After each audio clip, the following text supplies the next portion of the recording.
I believe that everyone on this planet can be healed, but not everyone will. There are many people who feel comfortable being in their jail cell and don't actually want their shackles removed. It has to do with choosing the familiarity of suffering over choosing change, which is something that is extremely uncomfortable for them. There are also numerous forces, invisible and visible, that are working 24/7 to influence people to keep their shackles on and stay inside their jail cell.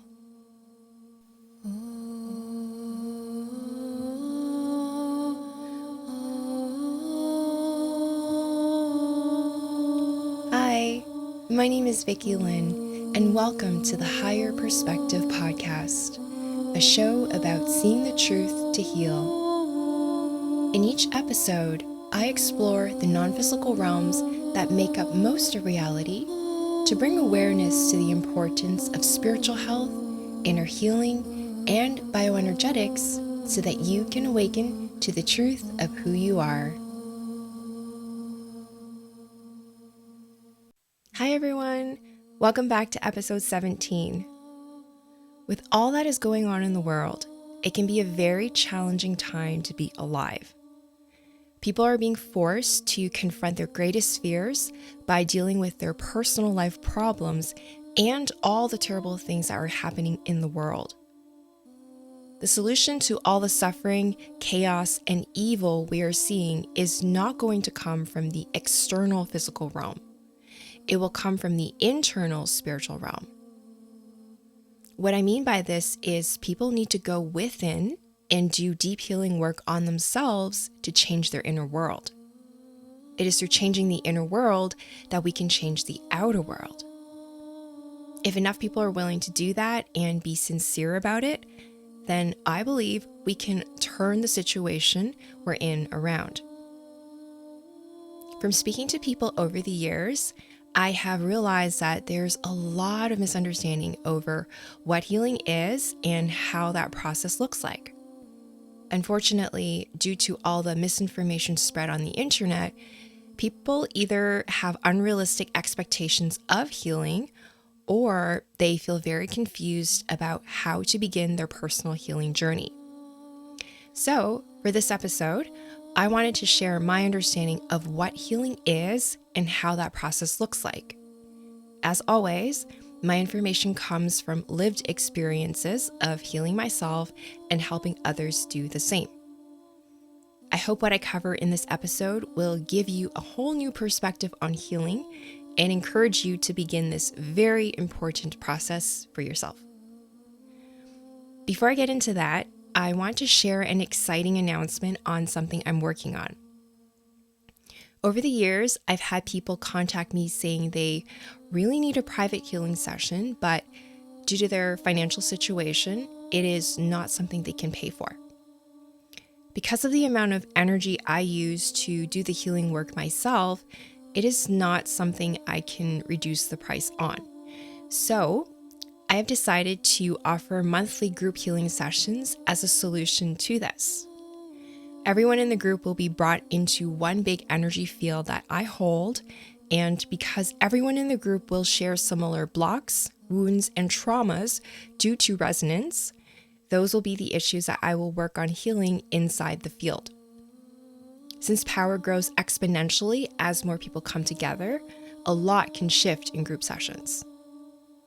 Each month, we'll come together for a 1-hour live group healing session, followed by a sharing circle where people have the opportunity to talk about their experiences if they want to and learn from one another. Then a couple weeks later, I will host a Q&A session to answer any questions people have from the things that have surfaced afterwards. I have learned from doing private healing sessions that people need a lot of support after the session when things start to surface for them. So this is why I've structured it this way.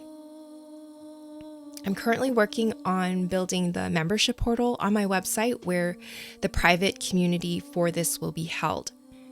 A common theme I've noticed is a sense of loneliness as people go through their healing and spiritual growth journey. My intention is to bring together people who are on a similar path so that it's not so lonely. Hopefully, with time, this community will grow to include other things such as doing healing work for the collective, planetary grid work, learning how to be a healer, and collaborating on projects where we physically build Lemuria here in the 3D. The first group healing session will be held in September. Since I'm building the website myself, I need a bit of time to get all the back-end technical stuff ready. If this is something you're interested in being a part of, I've included a link in the description where you can put your name on the mailing list and be notified when this goes live. If you have any questions, you can always email me. Otherwise, I would love to see you there and have you be a part of this. Okay, so let's start with clarifying what healing is.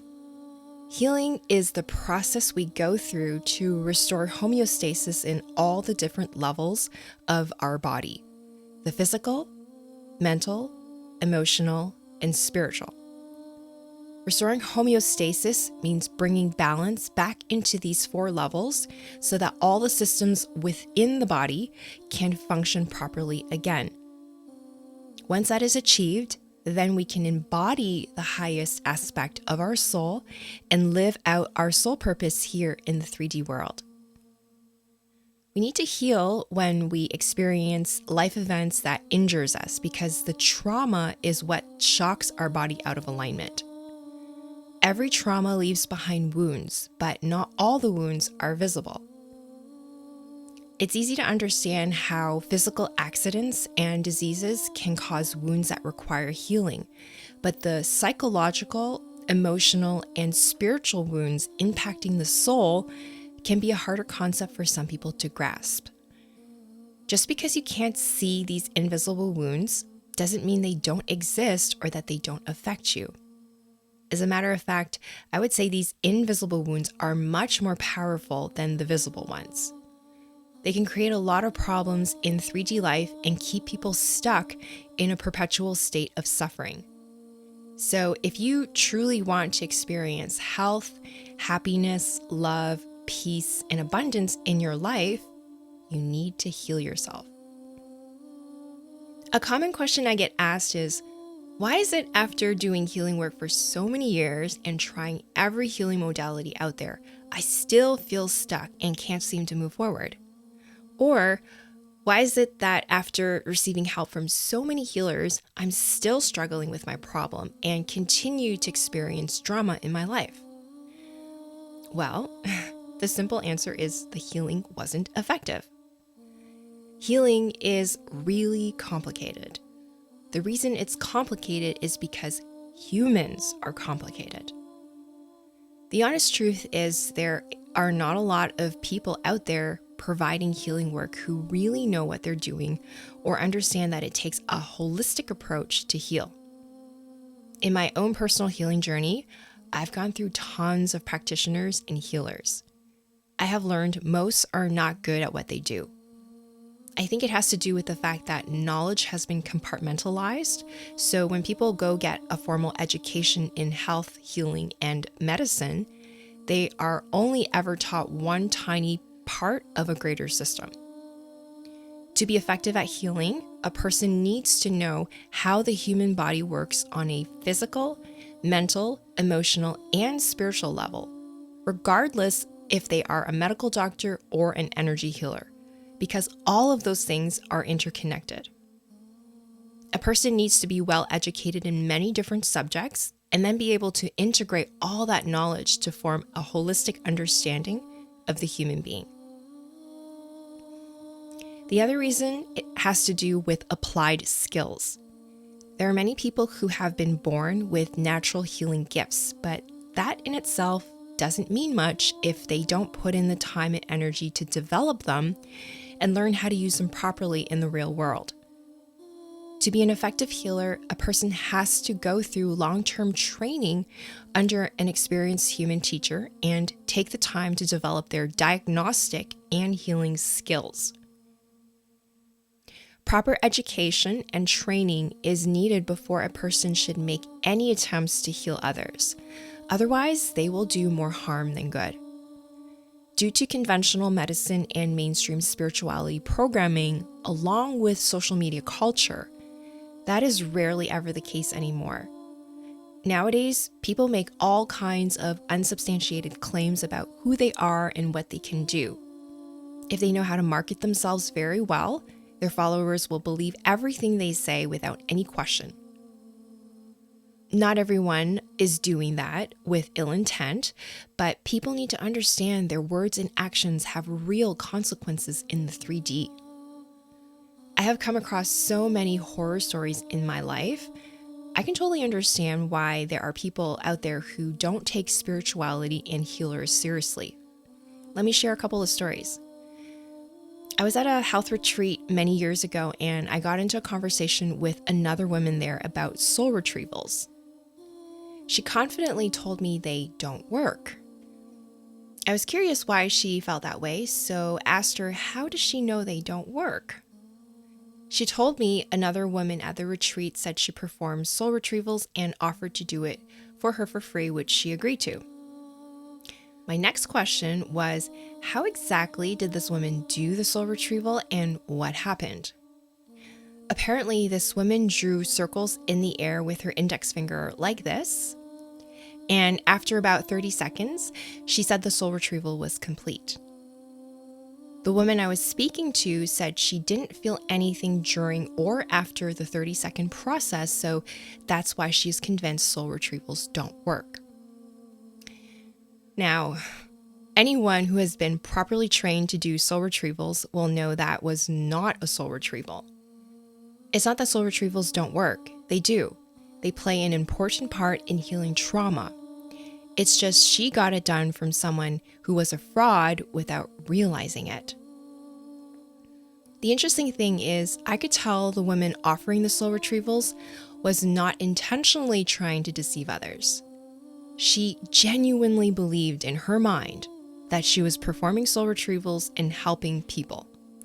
However, the reality was she wasn't doing anything and was actually giving people a very bad impression of spiritual healing work.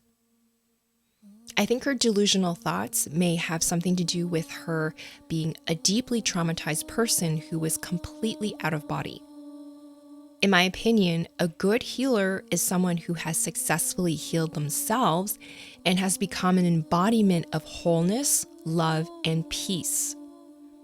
If a healer had any real healing abilities, they would use them to heal themselves first and be a living example of their work. So if you ever wondered how to discern an authentic healer from a disingenuous one, just look at the condition that person is in physically, mentally, emotionally, and spiritually. The other story I'd like to share has to do with a man who's been an influencer in the alien disclosure community for more than a couple of decades.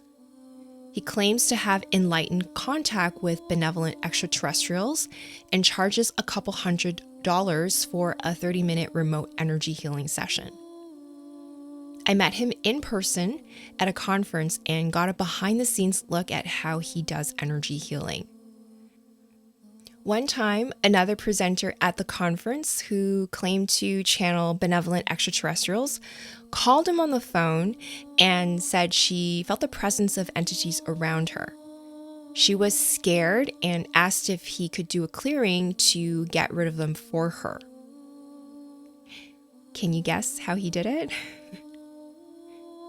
After he hung up the phone, he said something along the lines of, "I call upon the Lyrans and ask you to go clear entities for this woman." That was it. I was so shocked, I literally asked him out loud, "That's it?" He said, "Yes, you just have to send the ETs and they will take care of it."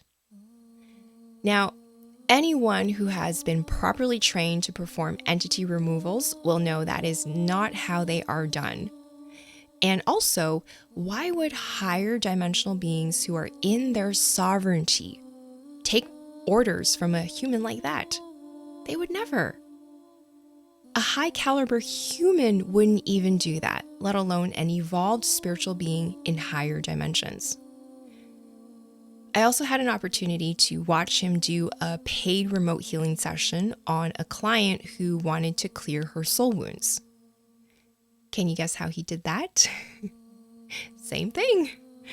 He called in another extraterrestrial race and asked them to clear all her soul wounds. Out of curiosity, I asked him afterwards what soul wounds this woman had. He gave me a blank stare and said it doesn't matter. They're all cleared now. She doesn't have any left. And he pretty much dismissed my question. I can assure you, after paying $200, that woman definitely still had soul wounds. I give these two examples because that is how a majority of people perform spiritual healing work nowadays and what you will commonly find online. It's usually done through intention, or it is done by calling in spiritual beings and asking them to do the healing work. The reason why people spend years healing themselves and don't get anywhere is because those techniques, if you can even call them that, is not how real healing work is performed. Healing is not as simple as just thinking something with your conscious mind and calling in archangels, extraterrestrials, and ascended masters to heal something for you. That is very new age, and honestly, from what I have seen, people who do that aren't actually healing anything. To give you a different perspective on how healing work is done, I will share my process with you. You may be familiar with my light language singing, but that is only half of what I do. The other half involves me projecting my consciousness into the person's energy field and overlaying myself onto their body. Essentially, I become that person, and this allows me to feel everything that's going on inside their body. Some examples of what I can feel include suppressed emotions, energy blockages, and pain, which can be an indication of physical disease or foreign embedded objects like nanotech implants. I can feel these things as if I have them in my own body, and as I clear them, the discomfort I feel in my body goes away. Because most people are disconnected from their body and have lost their sensitivity to feel, they don't really have the awareness to know what's going on inside of them. If they do, there is the issue of finding the right words to accurately describe to me what is wrong. When I overlay myself onto the person's body, I can feel exactly what is wrong and where the issue is located without having them explain it to me. One of the benefits of doing it this way is my heightened sensitivity allows me to feel things the person may not even be aware they have, and I can clear it for them before it densifies into a physical problem, which would be much harder to resolve. If I'm working on healing physical issues, then I project my consciousness into the area of the body where the person is having the problem, and I look to see what is causing it. To fix the problem, whether it is a physical or spiritual one, I use the tones that come through my voice as I sing in light language and my own hands to perform etheric surgery. I literally put my hands into the energy body of the person and make the changes myself. This is why after a healing session, I can provide a detailed explanation of the person's situation. It's because I am the one actually going in there and doing the healing work myself so I can see it all. Another reason why people spend years healing and continue to struggle with their problem is because they're not addressing the underlying root cause of it. When people work on healing a problem, they usually just tackle the superficial symptoms, not the root cause. Problems are similar to weeds. You can cut off the top of a weed using fancy gardening tools, but if you don't dig out the entire root system, it will grow back time and time again. A majority of people approach healing this way, where they just cut off the top of the weed. Since the root is still there, it just grows back. This applies to all problems, whether they are physical, mental, emotional, or spiritual. The healing work I do is focused on eliminating the root cause of a problem. It takes more time, energy, and work to do that, but it is what produces permanent results in 3D life. From what I have come across so far, the root cause is usually related to unhealed trauma and all the suppressed emotions and limiting subconscious beliefs formed out of that traumatic experience. Those things are not that easy to heal because it takes a certain level of skill to access the deeper levels of the body, mind, and soul where those things are stored. Another thing to consider is how deep the root has grown. When people have chronic problems, a lot of times it can be traced back to childhood issues. Also, because the soul is eternal and multidimensional, the problems we experience in this present life can sometimes be a result of unhealed issues carried over by the soul from other lifetimes in other worlds. They can sometimes also be inherited from ancestors going really far down the lineage. So even though a problem might appear as a simple modern-day issue, it might actually be something the soul has been suffering with for a really long time. The longer the soul has had a problem for, the deeper the root will be, and therefore, more time and work will be needed to heal it. For this reason, it's not realistic to expect to permanently heal from all your problems just after one healing session. Some people will tell you healing can be instantaneous, but I personally don't think that is realistic for humanity at this time. This has to do with the fact that we live in a world of density where time is needed to change matter. If we were purely energetic beings without a physical body, then it's possible for healing to be instantaneous. But as physical beings living in a 3D world, our dense bodies need time to integrate energetic changes before we will start to see things shift in the physical realm. After I do a healing session on someone, there is something called an integration period that comes afterwards. The integration period is the time it takes for the person's body to fully assimilate the energetic healing work I did on them and change. Because people are often dealing with lifetimes of unhealed issues, they are usually carrying very dense energy around them that can feel like a wall of rocks to me. The density acts like a barrier that blocks the healing frequencies from reaching the body, mind, and soul. This barrier needs to be broken down before the person can actually receive the healing frequencies and begin to heal. I have found it takes on average 3 to 5 days to dissolve this barrier in most people before they will physically start to feel the effects of the healing work I did on them during the session and begin the actual process of healing or integration period. The thicker this barrier is, the more dense the person is considered to be.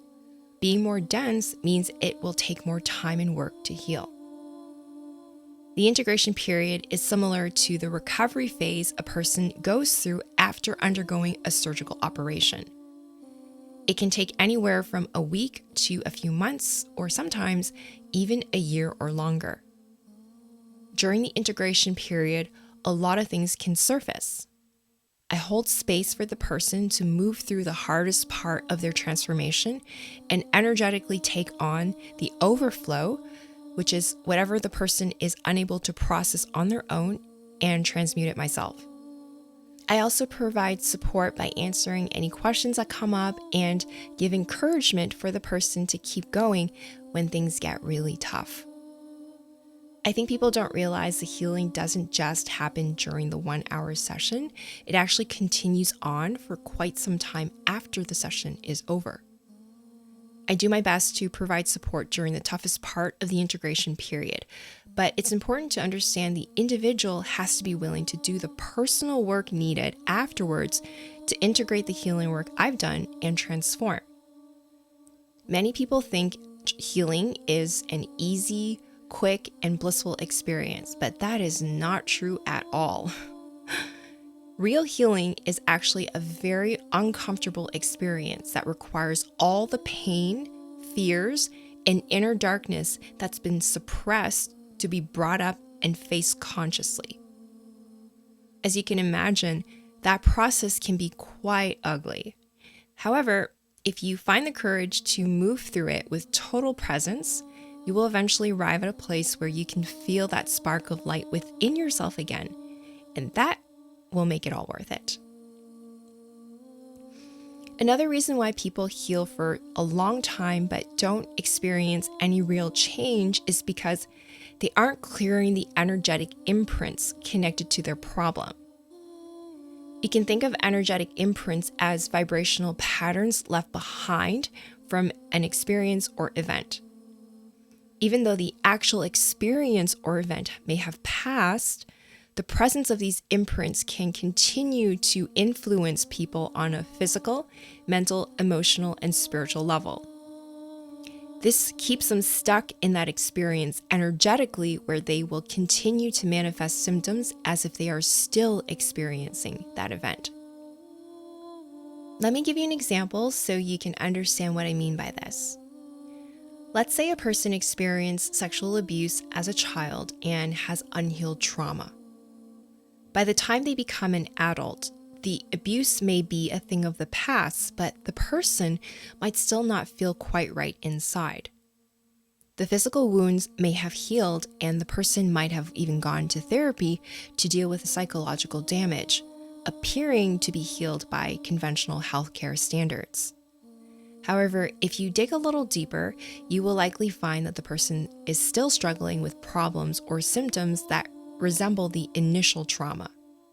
Examples might be anxiety, raging anger, trust issues, dissociation where they are not grounded in reality and constantly out of body, restless sleep, recurring nightmares, a pattern of getting into romantic relationships with abusive partners, or physical health issues such as high blood pressure, painful periods if it's a woman, and erectile dysfunction if it's a man.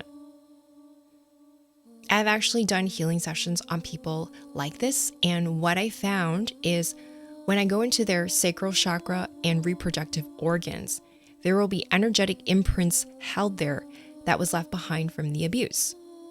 The soul will show me the story of what happened, and I will feel all the emotions connected to that story as if the abuse was happening right now. Because time doesn't exist in the spiritual realm, the soul doesn't know the abuse was something that happened many decades ago.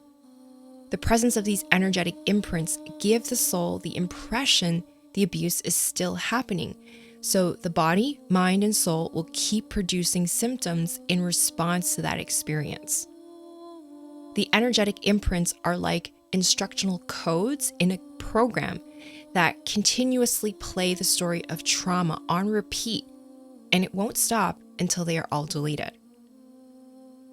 Energetic imprints are essentially invisible shackles that keeps the soul locked in bondage and stuck in a state of trauma indefinitely. Because the imprints exist in the spiritual realm as pure energy, they are invisible to most people, and therefore, they rarely ever get addressed.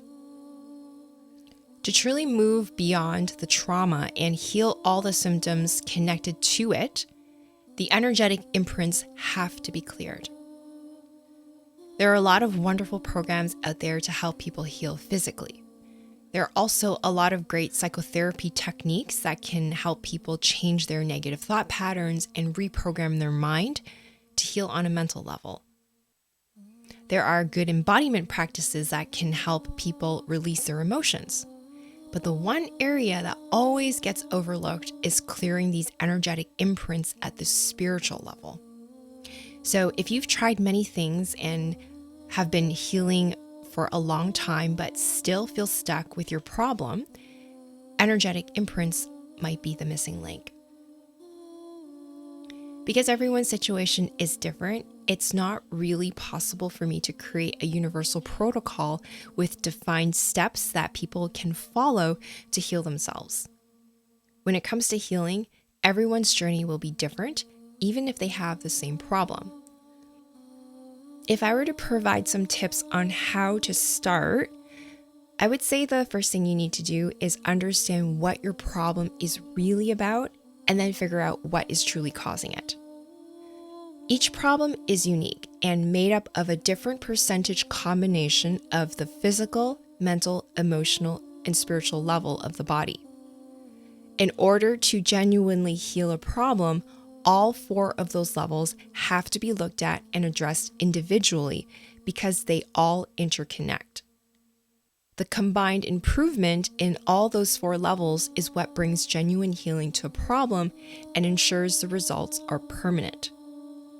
This means if you are suffering from excruciating pain in your body, the answer is not just going to come from addressing it at the physical level using health supplements, for example. You will also need to look at the mental, emotional, and spiritual level because they are likely contributing to the pain as well. Another example is entities. If you are dealing with an entity issue, you can't only address it at the spiritual level.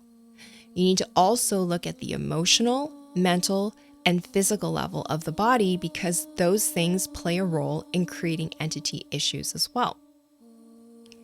If you have a background in health, healing, and medicine, you will know that each of those levels are extremely complex on their own and can branch out to dozens of other things that are equally complex. If you're looking to heal on your own, which is not really something I recommend, especially if you're new at this, I would suggest you pick one of those levels you feel is the main source of your problem and start learning everything you can about it. For the physical level, you can look into undiagnosed infections, toxicity, electromagnetic radiation poisoning, nutritional deficiencies, and structural issues. Due to the times we are in and the progression of the biodigital convergence, I would say nanotechnology, human augmentation, and DNA modification are also very relevant topics that need to be considered when working on the physical level. For the mental level, you can explore things like psychological programming, subconscious limiting beliefs, shadow work, and journaling to develop self-awareness. For the emotional level, you can try things like creative expression, embodiment practices, inner child work, and healing trauma.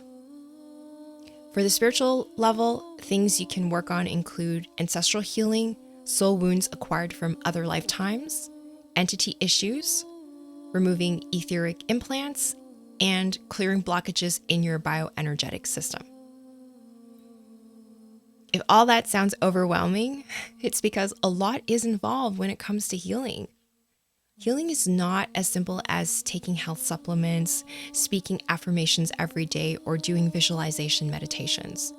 It's about restoring balance in the 4 levels of your body by doing all the things I just listed. I know this because this is what it took for me to successfully heal myself, and it's what I do with people in private sessions to produce real change. If you're wondering if you really need to work with a healer, I think the answer depends on where your level of awareness, knowledge, and skill set is at. There are spiritual people who continuously repeat sayings like, you don't need external help, you can heal yourself, and that everything you need is within. While there is some truth to those sayings, if you're very blocked, deeply traumatized, and you don't have the knowledge, abilities, skills, and life experience to understand the problem you have, then how exactly do you expect to heal yourself? You wouldn't be able to do that. You have to be realistic about your limitations and know when you need to ask for help from others who have knowledge and abilities you don't have. There are many things people cannot do for themselves, at least not until they develop particular skills and have reached a certain level of clarity within themselves. This is why I feel a majority of people need external help to heal. Healers act as a catalyst in your healing journey. They speed up your progress and help you achieve results much faster and with less pain than if you were to do it yourself. This is because experienced healers have a wealth of knowledge gained from walking a similar path over many years. They've made all the painful mistakes and have gained wisdom from that, so you don't have to go through it yourself. Healers also help you see things about yourself you cannot see and or refuse to see. Everyone has blind spots. It's a natural limitation of human consciousness. A good healer is someone who has expanded their consciousness beyond where yours is at and can therefore point things out to you that you don't have the awareness to notice yourself. You know that saying, you don't know what you don't know? If you're not aware of something, you won't be able to heal it because you don't know you have that problem. It's not something you would even think to look for because you don't even know it exists. There's also the wounded ego, which is the aspect within people that puts up resistance, is in denial of the truth, and thinks it knows more than everyone else. Those things interfere with a person's ability to heal and reach higher levels of spiritual growth. People generally will not admit to having a wounded ego, but it's something that is extremely common in humanity, including those who claim to be spiritual. Another thing is healers don't actually do all the work for you, especially when the root cause of the problem is being eliminated. If a healer is just cutting the tops of the weeds for you, then yes, you probably don't have to do anything. The reason why they can't do it all for you is because the healer is not the one living your life. You are. To be more specific about what I mean, when it comes to fixing your physical health, you are the one who has to make the lifestyle changes. This can be things like buying fresh produce and cooking all your meals at home, ordering health supplements, doing a detox protocol, and getting up to exercise every day. A healer can make those suggestions, but cannot do those things for you because they are not the one living your day-to-day life. Another example is doing inner work to change your beliefs. It's your consciousness that came up with those limiting beliefs. The healer can point them out to you, but they can't change your beliefs for you because they're not the one occupying your mind and forming those beliefs. You are. Working with a healer is more like a partnership where you work as a team, doing different things, and heal a problem together. I like to use the analogy of the soul being locked in a jail cell to explain what I mean by this. When I do healing work, what I'm doing is taking the shackles off of the soul, opening the jail door, and providing the instructions on how to make it out safely. The person still has to take the steps with their own 2 feet and walk out there by following the instructions I gave. I help take the shackles off by clearing all kinds of things at the spiritual level and then doing the healing work needed to restore their divine architecture so they are in a condition where they can actually walk out of the jail cell. Unfortunately, due to fear, not everyone will take those steps, and due to the ego, not everyone will follow the instructions. Another thing is, an important part of the healing process involves the need to feel our emotions through our physical nervous system. That is how we effectively process energy at the 3D level and what embodiment is about. When I transmute energy for someone, I am helping to lessen the load for them so that when they start doing the work of confronting their fears and feeling their emotions, it's not going to be so intense that it ends up literally killing them. You do not have to work with a healer if you have the time and energy to learn and figure it all out for yourself. The role of a healer is to assist you with what you cannot do for yourself and guide you on a path they've already walked many, many times before. I believe that everyone on this planet can be healed, but not everyone will. There are many people who feel comfortable being in their jail cell and don't actually want their shackles removed. It has to do with choosing the familiarity of suffering over choosing change, which is something that is extremely uncomfortable for them. There are also numerous forces, invisible and visible, that are working 24/7 to influence people to keep their shackles on and stay inside their jail cell. You have to be a really strong person to break away from that and choose something different for yourself. As long as people continue to choose to stay in bondage, whether they are conscious of it or not, things will continue to stay the same in this world. I hope the work that I do and the information I share in my podcast will speak to a deeper aspect of your soul and inspire you to genuinely heal, because I am here to co-create a new harmonious world, and I can't do that by myself. I need people like you to do it with me. I'll see you in the next episode.